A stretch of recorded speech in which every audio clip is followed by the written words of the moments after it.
Boa noite. Estamos aí reunidos em tempos de coronavírus, virtualmente, mas com a certeza de que estamos reunidos também de forma a estarmos juntos, em um só coração, em uma só mente, em uma só fé. Então eu gostaria de que essa noite nós pudéssemos expressar um culto verdadeiro a Deus, onde nós estamos. Hoje eu vou contar com a ajuda do ilustre pessoa, Rafael, e nós vamos juntos conduzir a igreja, a oração e a adoração. Então, gostaria de iniciar lendo Salmos 121, que ele possa nos guiar nesse momento. Elevo os meus olhos para os montes, de onde me virá o socorro? O meu socorro vem do Senhor, que fez os céus e a terra. Ele não permitirá que os meus pés vacilem, não dormitará aquele que guarda você. É certo que não dormita nem dorme o guarda de Israel. O Senhor é quem guarda você, o Senhor é a sua sombra à sua direita. De dia não lhe fará mal o sol, nem de noite a lua. O Senhor guardará você de todo mal, guardará sua alma. O Senhor guardará a sua saída e a sua entrada, desde agora e para sempre. Amém. Vamos orar? Pai de amor, em nome de Jesus, quero colocar a nossa vida diante de Ti, com a certeza de que Tu nos conduz neste momento e faz parte da nossa vida. Queremos, apesar de toda dificuldade, consagrar nossa vida a Ti, dizer que confiamos em Ti, como nosso guardador, em nome de Jesus. Amém. Vamos cantar então música Eu Te Louvarei, meu bom Jesus. És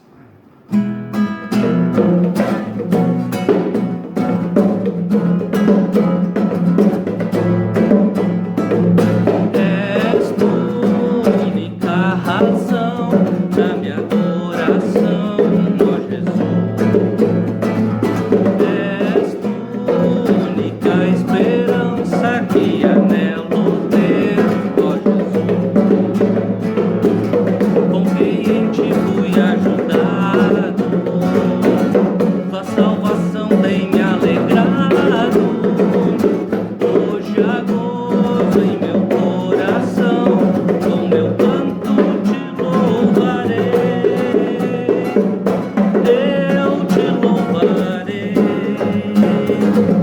Te glorificarei. Eu Te louvarei, meu bom Jesus. Eu Te louvarei, Te glorificarei. Eu Te louvarei, meu bom Jesus. Todo tempo, em todo tempo Te louvarei. Em todo tempo Te adorarei. Eu Te louvarei,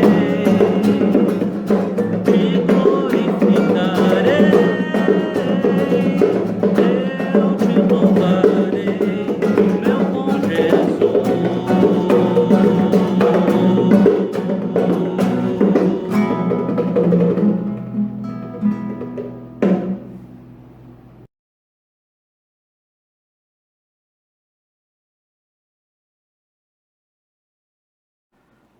Então, nós estamos aqui em mais um culto da IPI Bom Jesus e é importante perceber que Deus tem nos dado uma oportunidade maravilhosa. Apesar desse isolamento social, nós podemos nos encontrar, nós podemos estar juntos, podemos estar unidos em uma só fé, em um só coração.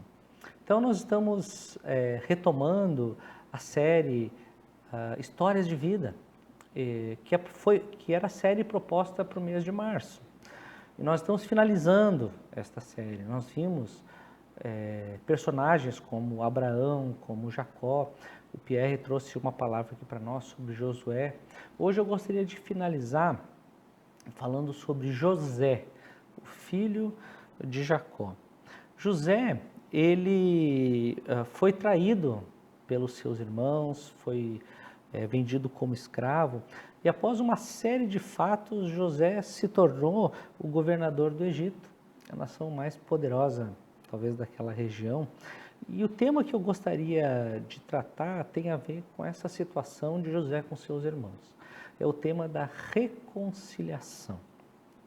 Aplicado à situação que nós estamos vivendo, ela é bem atual, porque no momento o que tem acontecido? As pessoas estão sendo levadas a conviverem de maneira mais próximas.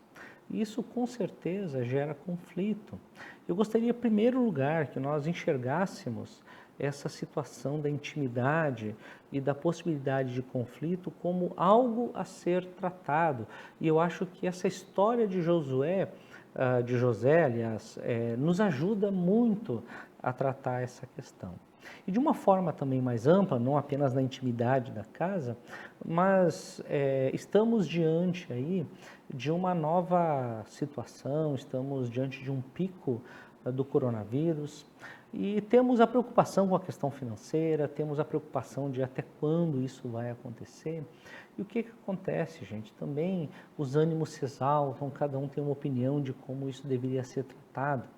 Então, eu gostaria de também que nós olhássemos para essa situação como uma situação que precisa ser tratada de maneira pacífica, de maneira conciliatória. Eu gostaria que nossa postura como cristão fosse uma postura que buscasse a reconciliação a partir das Escrituras. Então vamos ver o texto de Gênesis 50, a partir do versículo 15 até o 21, onde trata o final da história de José e o desfecho dessa história com os seus irmãos. Vamos ler então? Verso 15. Vendo os irmãos de José que o seu pai já era morto, disseram: é possível que José tenha ódio de nós. Certamente nos retribuirá todo o mal que lhe fizemos. Por isso mandaram dizer a José: o seu pai, antes de morrer, ordenou o seguinte: é isso que vocês dirão a José. Perdoe, por favor, a transgressão dos seus irmãos e o pecado que cometeram, porque eles lhe fizeram mal. Agora pedimos que perdoe a transgressão dos servos do Deus de seu pai. Ao ouvir essas palavras, José chorou. Depois vieram também os seus irmãos, prostraram-se diante dele e disseram: eis-nos aqui, somos seus servos. Mas José respondeu: não tenham medo. Será que eu estou no lugar de Deus? Vocês, na verdade, planejaram o mal contra mim, porém Deus o tornou em bem, para fazer, como estão vendo agora, que se conserve a vida de muita gente. Portanto, não tenham medo, eu sustentarei vocês e os seus filhos. E assim José os consolou e lhes falou ao coração. Essa é a palavra de Deus. Quero dizer o seguinte, gente. A maior parte das pessoas que não acreditam na Bíblia, elas não têm objeções intelectuais. O problema delas é pessoal com a Bíblia. Elas não diriam, por exemplo, olha, eu tenho problemas em crer em milagre, ou alguma coisa parecida. O que elas diriam é o seguinte: por que Deus deixou isso ou aquilo acontecer comigo? Por que Deus permitiu, se Ele é um Deus bom? Por que Deus deixou que isso acontecesse comigo, com aquela outra pessoa? Essa seria a objeção. Mas nesse texto, vai diretamente contra essa objeção. Diz ali: Deus transformou o mal em bem. Isso significa que com Deus, gente, preste atenção, silêncio não quer dizer ausência. Ocultação não quer dizer impotência. O Deus que se esconde não é um Deus que não está agindo. Isso quer dizer que quando as coisas não vão bem para mim e para você, é momento de perceber que Deus está trabalhando para o nosso bem. Isso acontece na epidemia, por exemplo, também acontece nos relacionamentos. Deus pode trabalhar todo o mal que foi feito contra você, toda situação de tensão que está aí, pode se voltar para uma outra realidade que Deus está construindo na tua vida. Eu gostaria de tratar hoje, portanto, de uma postura que José teve, a partir dessa percepção que Deus transforma o mal em bem. Eu vou te dizer, então, o que José fez. José, gente, se recusou a sentar na cadeira de Deus. Em outras palavras, José se recusou a tomar o lugar de Deus. Daí você vai dizer assim, como assim eu estou no lugar de Deus? O que você está dizendo com isso, Vinícius? Quando José diz isso, ele está tocando num ponto, talvez um dos mais importantes da Bíblia. Colocar a si mesmo no lugar de Deus é o coração da maior parte dos nossos problemas. Como você pode fazer isso? Bom, eu vou dar um exemplo da Bíblia para você. Vamos voltar um pouquinho em Gênesis. Veja Gênesis capítulo 3. Nós vemos lá Adão e Eva no jardim e Deus deu a eles apenas um mandamento. Você pode fazer tudo mais, mas você tem que obedecer uma coisa só. Eu gosto de imaginar isso como se fosse uma Bíblia que tivesse um versículo. Deus, no início, deu uma Bíblia que tinha um versículo só. Diz assim, ó, não coma dessa árvore. Pronto, é só isso. Essa é a palavra de autoridade. Esse é o versículo que estava nessa Bíblia. Só que daí veio a serpente e disse, coma da árvore e você será como Deus. Observe o significado disso. Inicialmente ele parece um pouco místico, né? Como existisse talvez um suco de Deus, que se você comesse do fruto, é só você colocar na boca aquele fruto, aquele suco você ia degustar e de repente você ia saber o que Deus sabe, você ia ser como Ele. Gente, não é isso, não é por aí, é mais simples do que isso, na verdade é bem mais mundano. O que significa é o seguinte, muito simples, se você decide o que é certo ou errado para você, mais do que seguir a palavra de Deus, você de fato está se colocando no lugar de Deus. Gente, a serpente está totalmente certa. Ela disse que se você comer a árvore, você será como Deus. Sempre que você decidir por você mesmo o que é certo, o que é errado, ao invés de seguir a palavra de Deus e a sua autoridade, você estará realmente se colocando no lugar de Deus. Você está fazendo exatamente o que a serpente pediu para eu e você fazermos. Você está se colocando no lugar de Deus. Agora, o caminho que José está tomando é um caminho diferente. Ele diz o seguinte, os irmãos de José vão até ele e diz, por favor, nos perdoe. E José diz, é claro que eu já perdoei vocês. Estou eu no lugar de Deus? O caminho que José está tomando e que pode ser o seu é que você pode colocar a si mesmo no lugar de Deus se você simplesmente conservar rancor.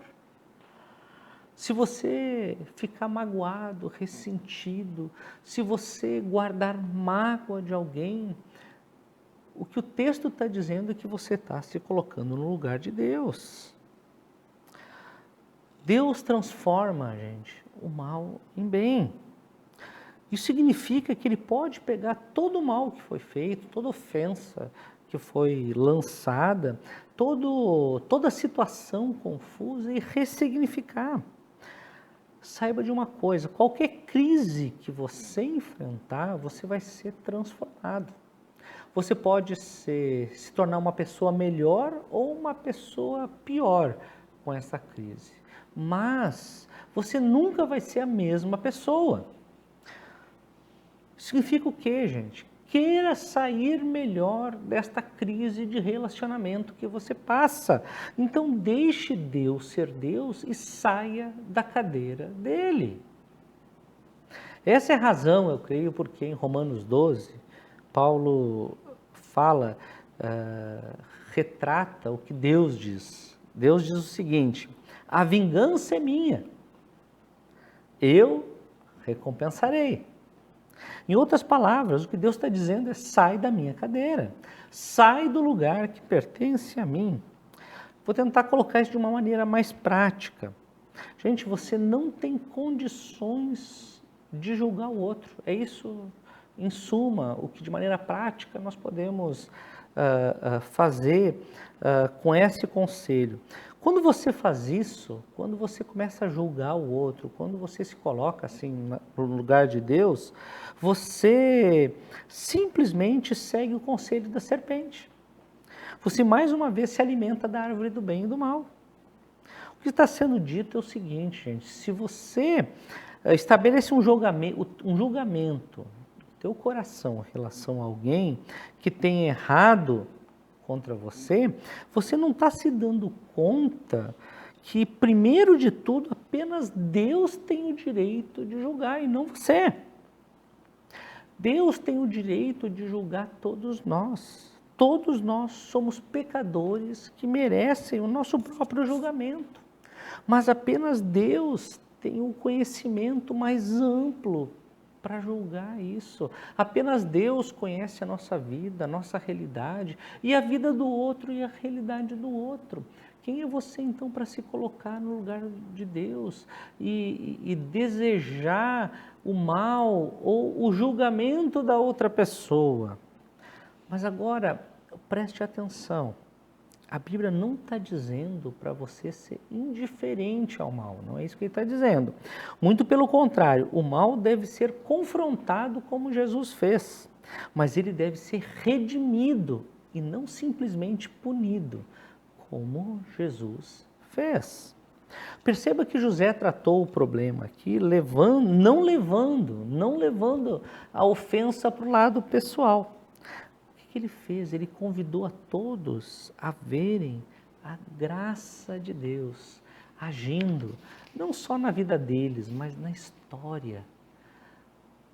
Tudo que acontece na tua vida tem uma implicação universal. Deus nos convida a deixar de nós olhar para nós mesmos, se afastar de ser autocentrado, colocar o centro em Deus, desviar o nosso olhar de nós mesmos e olhar aquilo que Deus está fazendo não só na nossa vida, mas na história. E Ele transforma o mal em bem. Deus diz então: a vingança é minha, eu recompensarei. Então, gente, sai da minha cadeira. Você sabe qual é a ironia disso? É que o caminho mais rápido para você se tornar como Satanás é tentar ser Deus. E o caminho mais rápido para se tornar como Deus, a sua imagem e semelhança, é recusar ser Deus. Recusar a ser Deus é o caminho mais rápido para se tornar piedoso, para se tornar generoso, para se tornar feliz, para se tornar uma pessoa sábia, uma pessoa que anda segundo os caminhos de Deus. Eu queria concluir te convidando a olhar para Jesus. Jesus poderia ter se colocado no lugar de Deus, mas ele não o fez. Jesus também foi traído e também teve um cálice de sofrimento. Jesus Cristo merecia estar no lugar de Deus, mas mesmo assim ele não se colocou neste lugar por amor a mim e a você.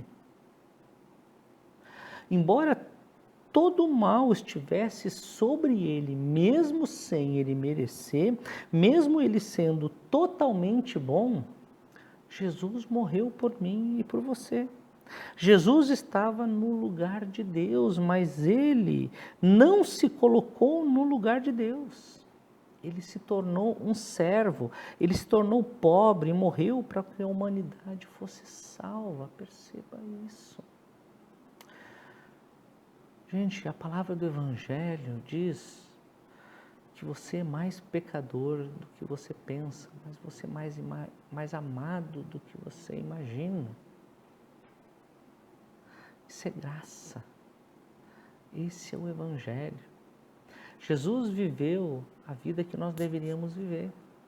Ele morreu a morte que nós merecíamos no nosso lugar, por amor. Isso é graça. Então, ele não nos julgou simplesmente. Ele tomou o nosso lugar. O seu julgamento não foi nos punir, não foi dar o que merecíamos. O seu julgamento foi nos tornar justos nele, porque ele faz aquilo que nós não conseguimos fazer. Então, quando nós nos apropriamos dessa realidade de Deus, daquilo que ele fez por nós, nós somos salvos. Nós entramos numa realidade onde a reconciliação é possível. Esse é a chave, esse é o truque, essa é a chave que nós devemos girar. A cruz é o maior exemplo de Deus trazer o bem até nós. A cruz é o maior exemplo de transformar o mal em bem. E este é o verdadeiro poder do Evangelho. Agora eu quero perguntar para você, você tem usado esse poder do Evangelho? Você tem usado esse poder que vem da cruz, esse poder que vem da graça, onde você não senta na cadeira de Deus, onde você não julga o outro, mas você enxerga o outro a partir de como você percebe que Deus te enxergou. Se você ainda não se dispôs ao movimento da reconciliação, é porque provavelmente você ainda não tenha feito essa relação, talvez você não tenha trazido essa verdade da mente para o coração. Então faça isso. Faça esse movimento. Perceba o que Deus fez por você e comece a fazer isso na vida do outro.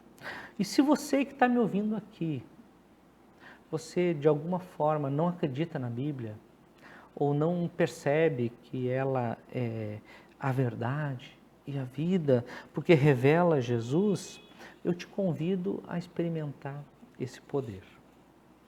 Creia nele e através de Jesus, você vai ver que o maior projeto de reconciliação, que é o projeto de reconciliação com Deus, que abre as demais reconciliações com o outro, contigo mesmo, com a criação, vai se tornar realidade na tua vida. Então, seja você cristão ou não cristão, eu te convido para se apropriar daquilo que Deus fez por nós e viver um projeto de amor e de reconciliação de uns com os outros, em nome de Jesus. Vamos orar?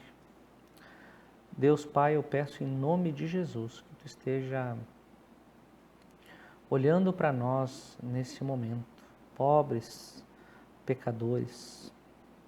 Esteja, Senhor, restaurando na nossa vida um coração que perdoa, um coração que se volta para a reconciliação.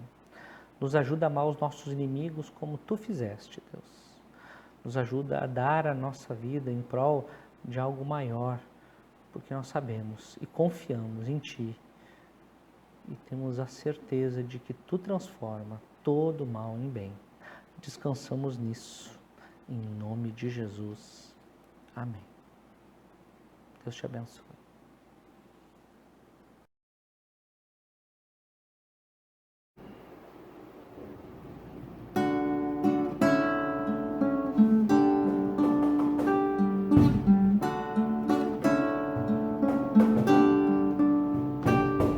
Não existe nada melhor do que ser amigo de Deus.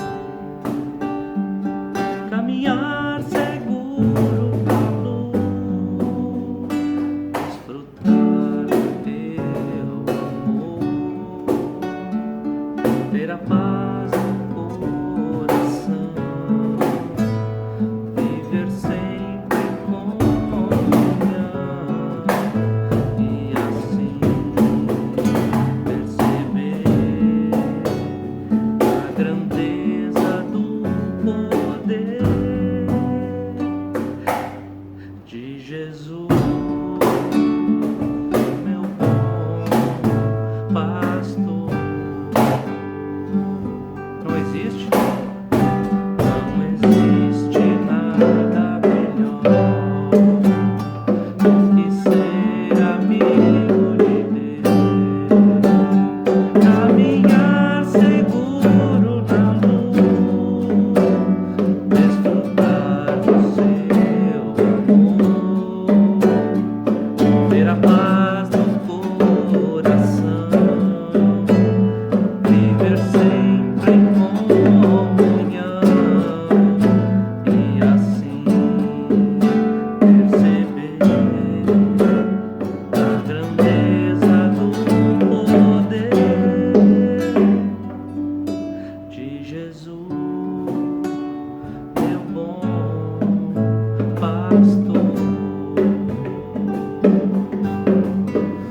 De Jesus, meu bom pastor.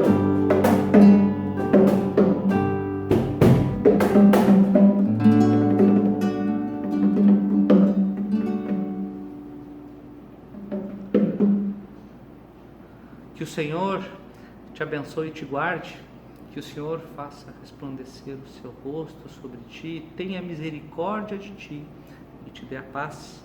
Que a graça do nosso Senhor e Salvador Jesus Cristo, que o amor infinito de Deus o Pai e as consolações do Espírito Santo estejam sobre a tua vida, hoje e sempre. Amém. Deus abençoe. Fique com Deus e seja uma bênção.